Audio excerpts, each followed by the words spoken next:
Welcome to a Wiser Retirement podcast. Before we get started with the episode, I want to tell you about a new ebook available on our website called Buyer Beware. Why do they keep trying to sell you that annuity? This ebook covers the various types of annuities, negatives to owning annuities, and better investment alternatives to annuities. To download this ebook, you can click the link in the episode notes or go to wiserinvestor.com and you'll find it at the bottom of the page. Now on to today's episode. Welcome to a Wiser Retirement Podcast, where we believe the best financial advice should always be conflict-free. I'm your host, Casey Smith. Guiding you to financial freedom today is my co-host, Brad Lyons. Hey, Brad. Hi, Casey. So, we have a relatively new download out right now on our website. Why do they keep trying to sell you that annuity? Actually, this is based off a blog, obviously much longer. That's actually the most viewed blog on our website right now. It has been that way for months now. And it's just in times of fear, which what was that, episode 154? I think we did on fear and investing. People gravitate to something that seems secure. And that's not the case with annuities. It's not as secure as you think. There's a lot of it's a false sense of security.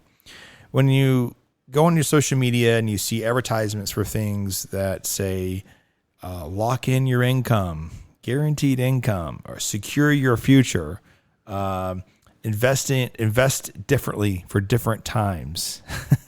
These are all buzzwords that are codes for, or come to our free dinner. And it's like at, a fancy steak restaurant, right? These are all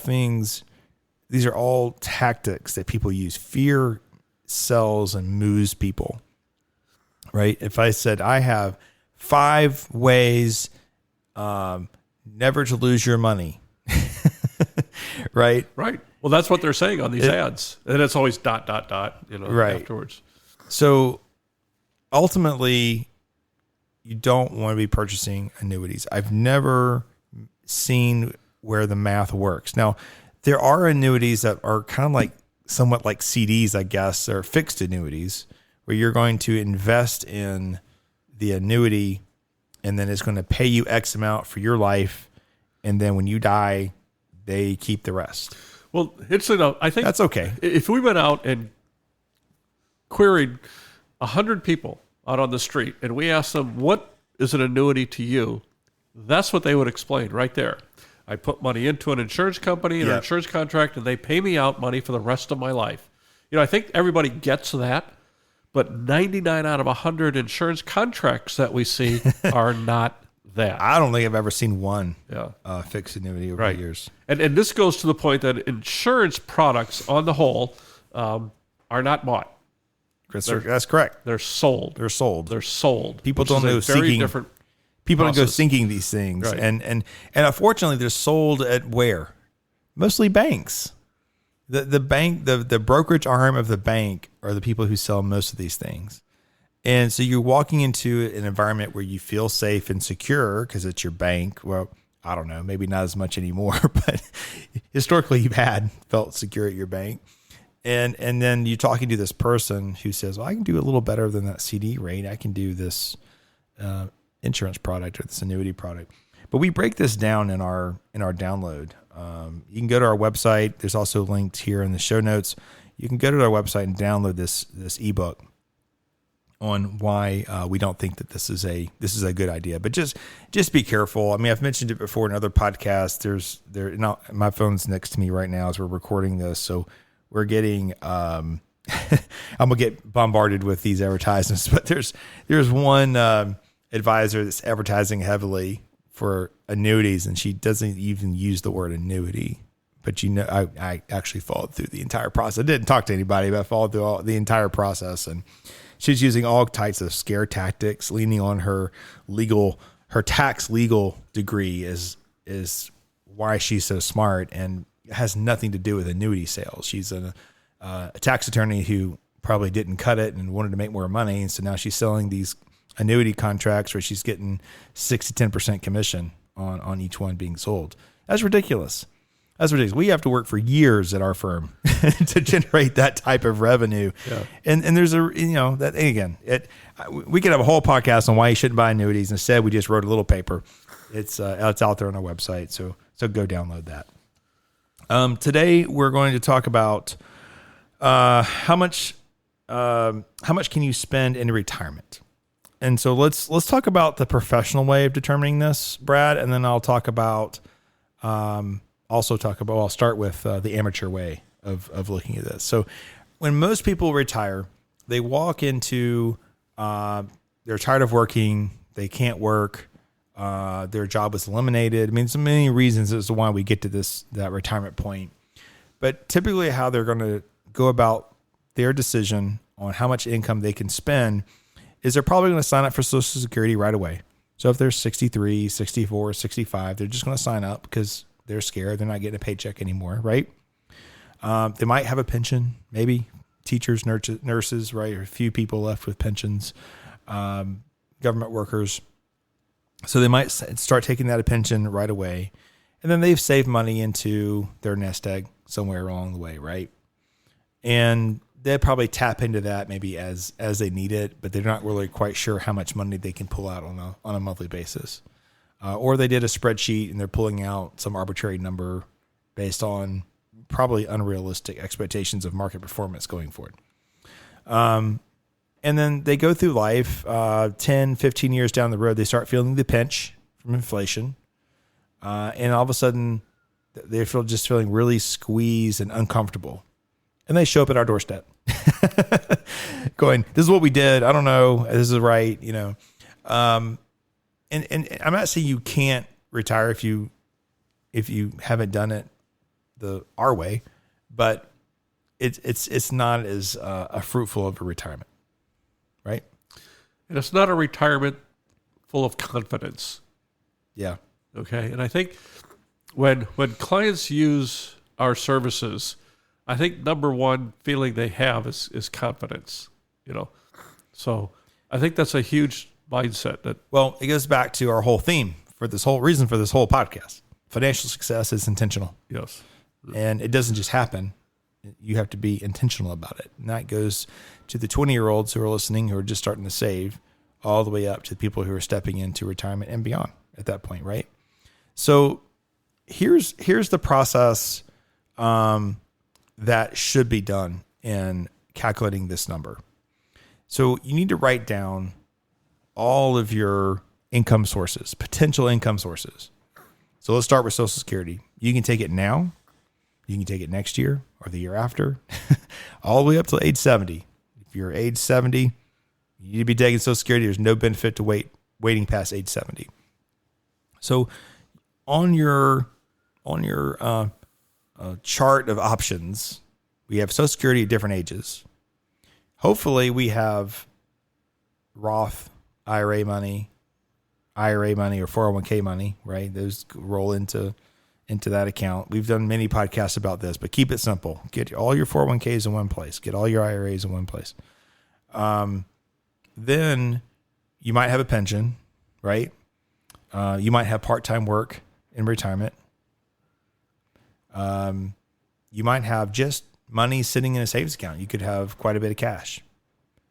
So ultimately, in trying to determine your number, what our software is going to do is optimize all that. It's going to say, you probably should wait till age 70 to take Social Security, but it's going to allow you to spend more of your own money initially. So you get a smooth transition, meaning if it's $10,000 a month, it's $10,000 a month plus inflation going forward. That's another thing you probably didn't do, is count for inflation withdrawals and when you did it yourself. So proper way to determine this is retiring now and determining your max income. Doesn't mean you have to live on this. Is taking the amount of money that you have invested, your cash. You want to eliminate probably 2 years worth of cash from the equation. So you want to have about 2 years of your living expenses in cash once you hit retirement. That way, when the market performs like 2022 hopefully not 23, you have a buffer. So you go into that cash instead of having to withdraw from your portfolio, right? Then you're going to determine, the software will determine the maximum amount of money you can have by pulling optimally from all these different sources. And what we're looking for, because we're going to run 1,000 different probabilities of success, right? So out of 1,000 different stock and bond market variables, you're going to want to be something around 82 to 85% probability of not running out of money. It's called a Monte Carlo simulation. There's starting to be some free online tools that will offer this. Really not an all-in-one package like we use with Money Guide Pro.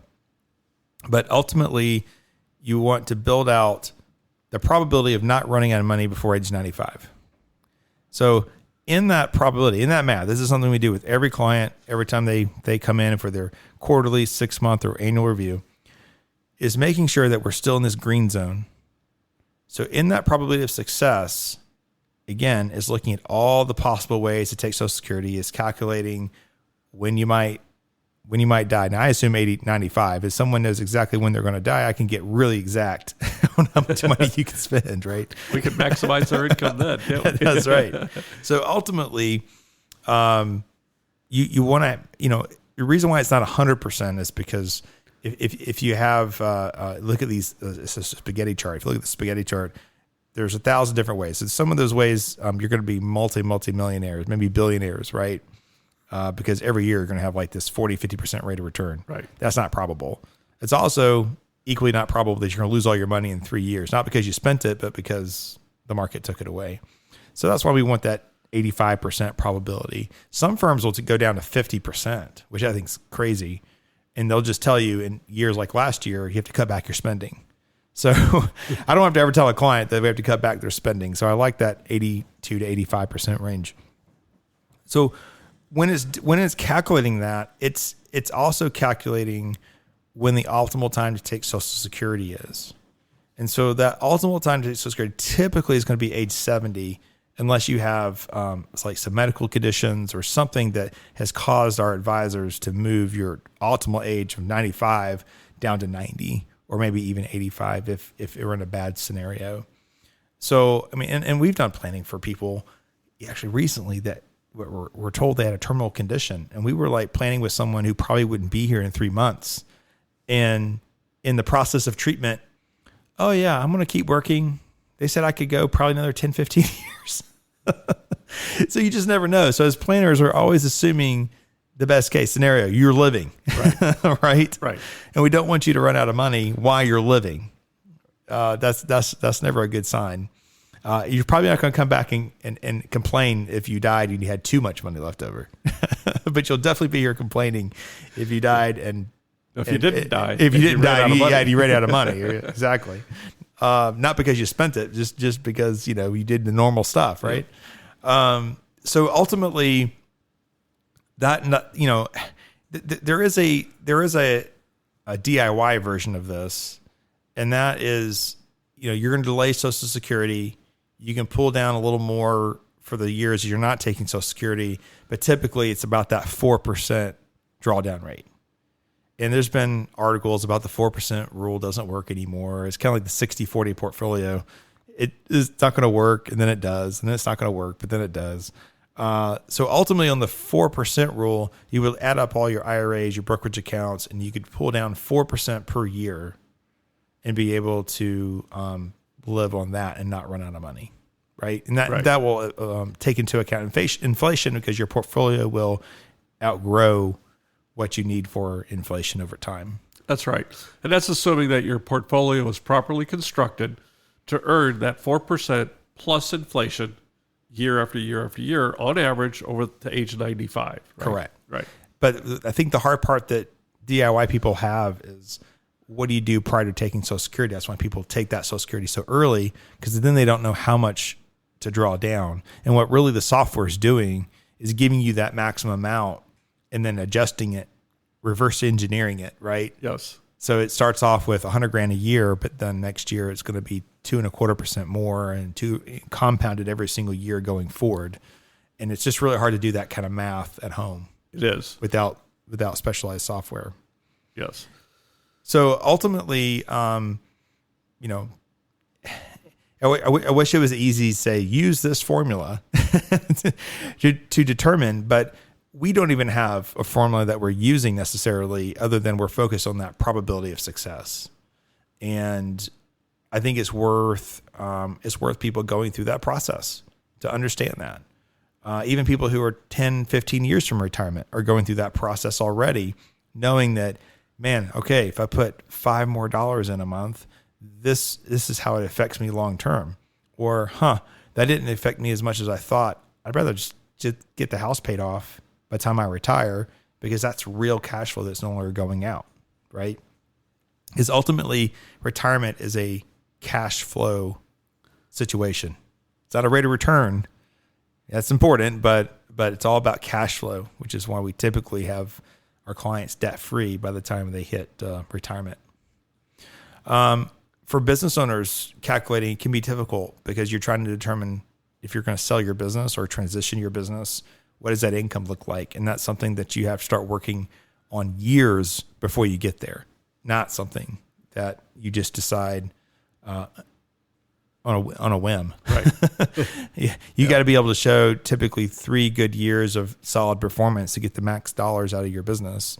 So you need to be working with a business consultant to make sure that you're hitting those numbers. So when you hit your sale year, that you can go with your best foot forward, right? But ultimately, I think the goal is obviously not to run out of money, but also be confident in the amount that you're getting is not going to go away.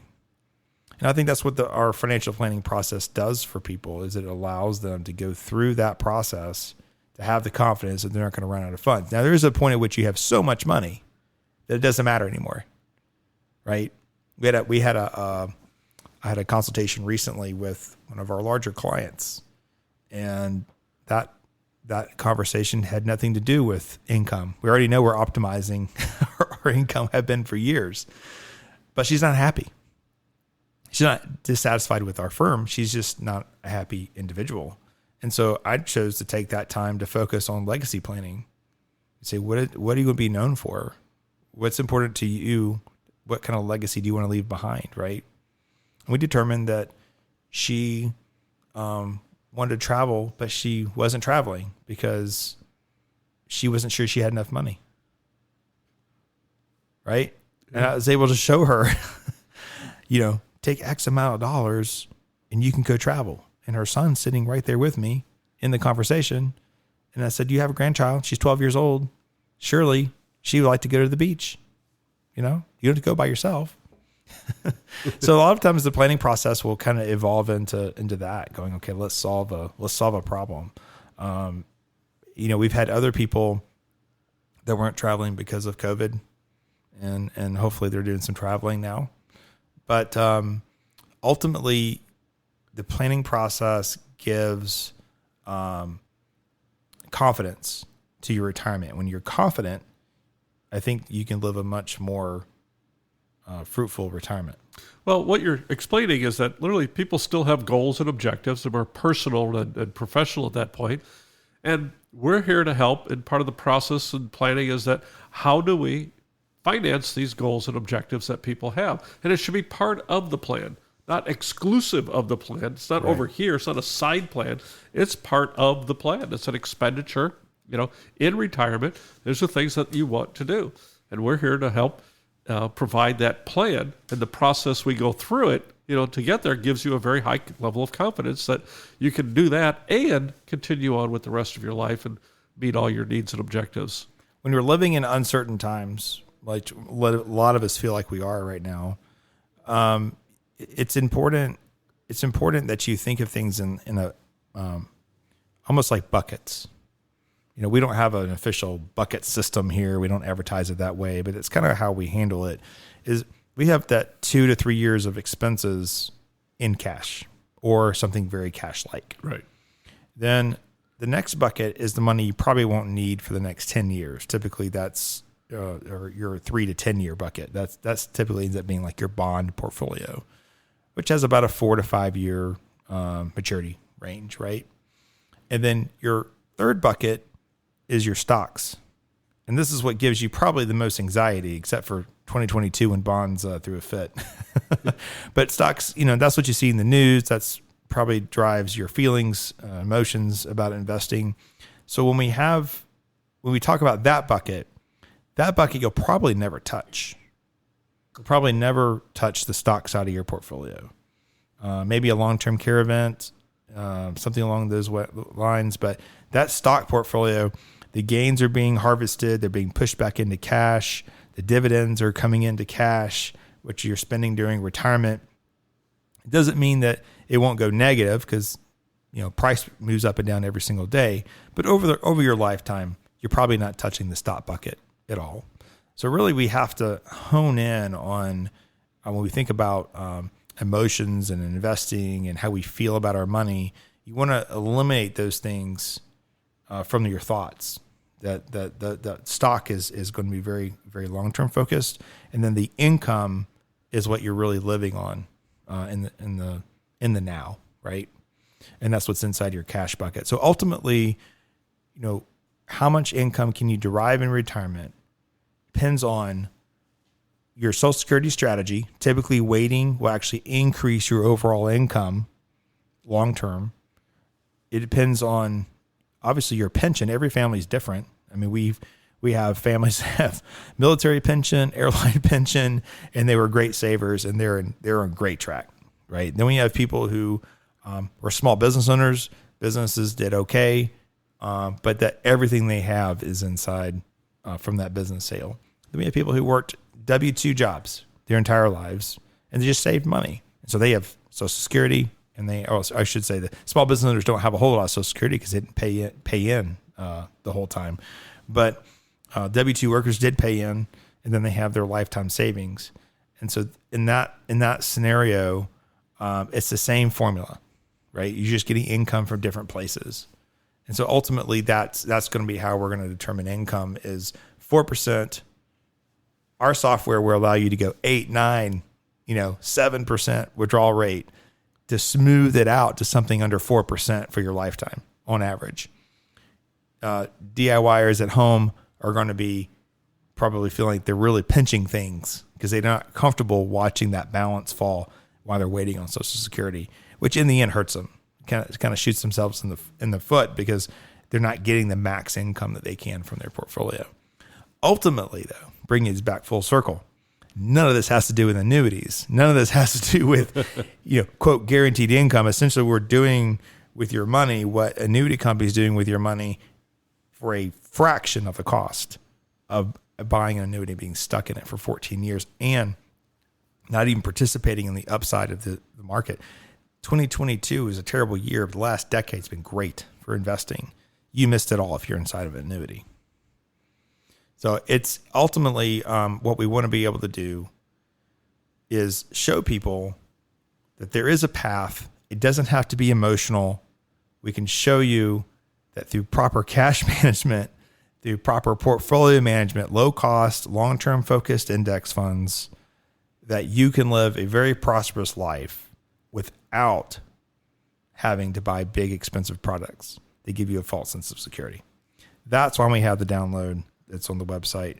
That's why I think that blog is the most viewed blog. Remember, we're talking thousands of views on this thing because people are searching, going, man, it sounds like a great pitch, but just something's not quite right. Yeah, it's tempting, but then they remember having seen that blog or something on our website. Right. They're go checking, right? That's right. Yeah, that's right. That's exactly what's happening. Yeah. We have a very sweet client who came to us many, many years ago. It was back when I was doing airline pilot retirement workshops. And the pilot said, I want my mom to talk to you because I don't remember what you said about annuities, but I remember there was a big red slide. And that's what I did on the, we had 2 hours of like Dave Ramsey type stuff and just like, guys, don't be stupid with your money. And we talked about product sales and stay away from your banker brokerage company, trying to sell annuities. So I built this red slide that just said, pilots in red, don't go together. Right. Ultimately, guys, do the download. Give us a call. We'll be happy to help you with financial planning. This was not supposed to be an infomercial. It kind of came out that way. That's partially because there's a lot of financial planning firms out there that don't do, well, I should say there are a lot of good financial planning firms that focus on planning first, but they're very hard to find. They don't have the big budgets that the big guys have. And most advisors are trying to sell product. They're trying, they make their money by you doing a transaction with them. And that's not how our industry really should be working anymore. We should have evolved now to where we give unbiased advice, but only 4% of firms actually do that. There's only 4% of firms are actually fee-only firms. Most of them are fee-based, which means that they act as fiduciaries at the beginning of the conversation, and by the end of the conversation, they're no longer fiduciaries, and now they operate under the suitability rules of selling you a product. And that's very confusing to me. TD Ameritrade used to advocate against that business model, even though majority of their advisors on the platform were probably fee-based advisors. Fee-only advisors, we don't sell anything. We're giving advice. We do charge asset management fees. That's kind of how the world works in our world. But I always tell our clients that about 75% of that is planning, and about 25% of that fee is your job, Brad, portfolio management, right? That's right. So we allocate our hours serving our clients. Exactly. All right, Brad, thanks. Very good. Thank you.